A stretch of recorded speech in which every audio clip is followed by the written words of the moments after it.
5000 साल पहले भगवान श्री कृष्ण ने मनुष्य की बर्बादी के 3 ही कारण बताए थे। इस वीडियो में हमें कहानी के माध्यम से हम आपको वो 3 कारण बताएंगे। तो चलिए देखते ही कौन से 3 कारण हैं जिन्हें करके व्यक्ति बर्बाद हो जाता है और कहीं आप भी तो नहीं कर रहे हैं। चलिए शुरू करते हैं। प्राचीन काल में एक नगर के पास के एक जंगल में एक सन्यासी रहते थे। संसार के तमाम आकर्षणों से दूर होकर कई वर्षों की तपस्या से अपनी शक्तियों को जागरूक किया था।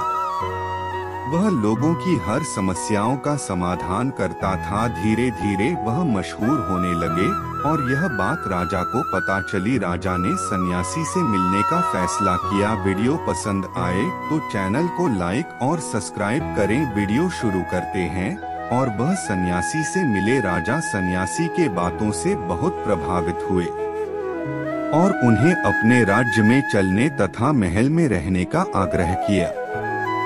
सन्यासी मान गए और राजा के साथ उनके महल में रहने लगे। कुछ साल तक सन्यासी वही रहे। एक दिन राजा और रानी को पड़ोस के राज्य में जान पड़ गया।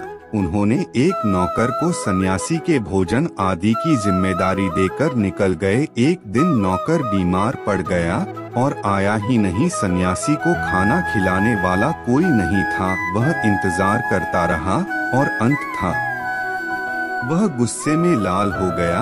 तभी राजा और रानी वापस आए। सन्यासी ने राजा को बहुत डांट फटकार लगाई और कहा कि तुम मेरी जिम्मेदारी नहीं उठा सकते थे तो क्यों मुझे लेकर आए। कुछ दिनों बाद मामला शांत हो गया।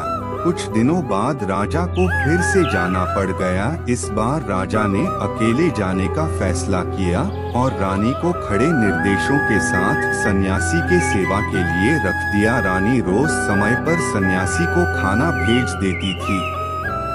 एक दिन रानी खाना भेजना भूल गई और वह नहाने चली गई। सन्यासी को खाना नहीं मिला तो सन्यासी ने काफी इंतजार के बाद महल में जाने का फैसला किया। सन्यासी महल में गया और उसकी नजर रानी पर पड़ी। रानी की सुंदरता सन्यासी के मन में घर कर गई। रानी के अद्भुत रूप को देखकर सन्यासी उसे भुला नहीं पा रहा था।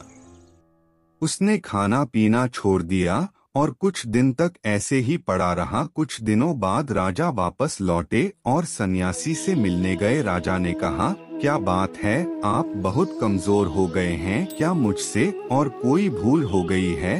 तो सन्यासी ने कहा कि नहीं, मैं आपकी रानी की अद्भुत सुंदरता की मोह में पड़ गया हूँ और मैं उसे भुला नहीं पा रहा हूँ और अब मैं रानी के बिना जिंदा नहीं रह सकता।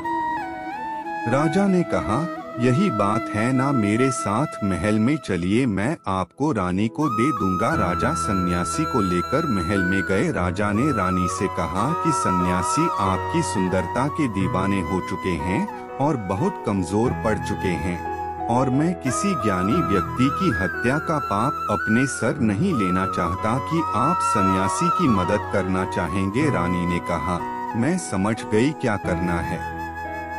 और राजा ने रानी को सन्यासी को सौंप दिया। सन्यासी रानी को लेकर अपनी कुटिया में जाने लगे। रानी ने कहा कि हमें रहने के लिए एक घर चाहिए। सन्यासी ने राजा से कहा कि हमें रहने के लिए एक घर चाहिए। राजा ने उनके लिए तुरंत एक घर उपलब्ध करवाया। सन्यासी रानी को लेकर घर गया। रानी ने कहा, यह घर तो बहुत गंदा है, इसे साफ करवाइए। सन्यासी राजा से कहकर घर को साफ करवाया। राजा के हुक्म से घर को साफ करवा दिया गया। फिर नहा धोकर रानी बिस्तर पर बैठ गई और सन्यासी भी रानी के पास आ गया। रानी ने कहा, क्या आप जानते नहीं कि आप कौन थे और आज आप क्या बन गए हैं?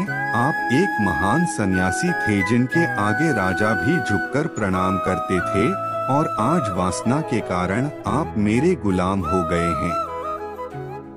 यह सुनकर सन्यासी को महसूस हुआ कि वह तो एक सन्यासी था जो सारी सुख सुविधाओं को छोड़कर शांति की तलाश में जंगलों में चला गया था। फिर सन्यासी ने राजा को बुलाया और रानी को उनको और कहा, यह राजल, आज मैं आपको मनुष्य के बर्बादी के जो 3 कारण बताऊंगा।